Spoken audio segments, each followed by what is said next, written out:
Jelang masa kampanye Pilkada serentak 2024, pemesanan alat peraga kampanye di sejumlah tempat mulai meningkat.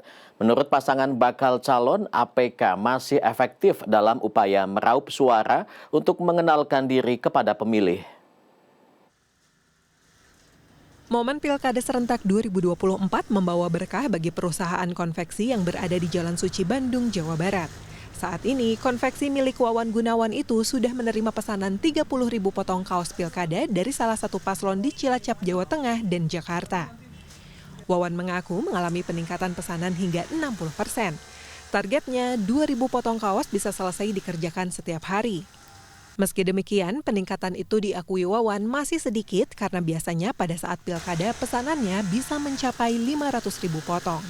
Menurutnya hal itu karena saat ini para pemesan masih menunggu pengundian nomor urut paslon yang biasanya akan disablon juga di kaos. Setelah itu Wawan yakin pesanan akan melonjak. Kaos aja banyak PE, ada Bilabong, Pulpirin, terus Haget, terus banyakan yang gitu aja, Bilabong, Haget. Berapa Pak? Harganya PE aku jual 16.000. Bilabong jual 18,5, Haget jual 9.000. Sementara itu berkah Pilkada 2024 juga sudah mulai dirasakan oleh perusahaan digital printing yang ada di Jalan Pagarsih, Bandung, Jawa Barat. Percetakan milik Cecep Rosidin ini tengah mengerjakan pesanan dari salah satu paslon di Kabupaten Ciamis, Jawa Barat sebanyak 5.000 lembar alat peraga kampanye atau APK berukuran 80 x 120 cm. Menurut Cecep, pemesanan APK ini baru akan melonjak setelah pengundian nomor urut paslon pada 23 September mendatang. Karena para paslon biasanya akan mencantumkan nomor urut dalam spanduk atau balihonya. Untuk itu, dia memprediksi pesanannya bisa meningkat hingga 4 kali lipat. Berdasarkan pengalaman pilkada sebelumnya, pesanannya datang dari berbagai daerah, bahkan yang paling jauh datang dari Sumatera Utara.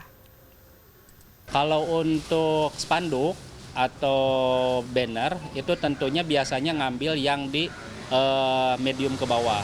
Biasanya yang digramasi 260 sampai 280. Untuk harganya ketentuannya yang sebutkan tadi 14 sampai 15.000 per meter dan 18 sampai 19.000 per meter. Untuk ukuran maksimal itu ada di 2x3 biasanya.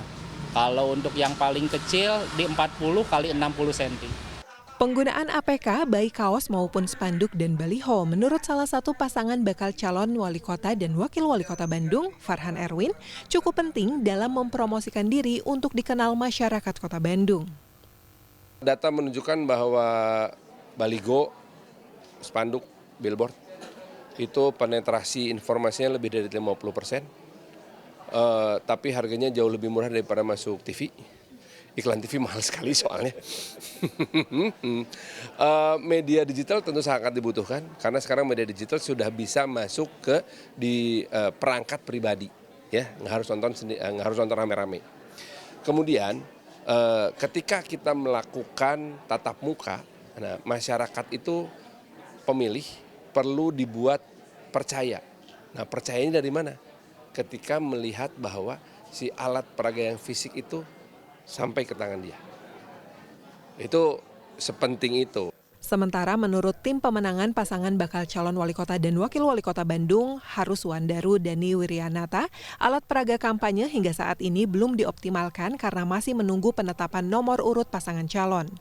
Sambil menunggu penetapan nomor urut, tim pemenangan fokus mematangkan desain untuk dipasang di APK. Kita berharap kampanye ini efektif ya. Ya kita juga berdasarkan kajian, berdasarkan pertimbangan ilmiah terkait alat peraga yang dipasang aja ada persentase efektifnya kan itu ya. Berapa persen misalkan kalau billboard, berapa persen kalau stiker, berapa persen. Nah itu kita ikuti persentase itu ya agar apa efektif. Nah, tapi kita mengoptimalkan relawan yang sudah terbentuk karena relawan HD itu alhamdulillah seiring dengan waktu mereka terus punya semangat pengen deklarasi gitu ya. Nah, deklarasi para relawan itu kan bukan untuk dirinya saja, tapi mereka siap gitu untuk wilayah-wilayahnya. Masa kampanye bagi para paslon untuk menggunakan APK akan dimulai pada 25 September hingga 23 November mendatang. Tim Liputan CNN Indonesia, Bandung, Jawa Barat.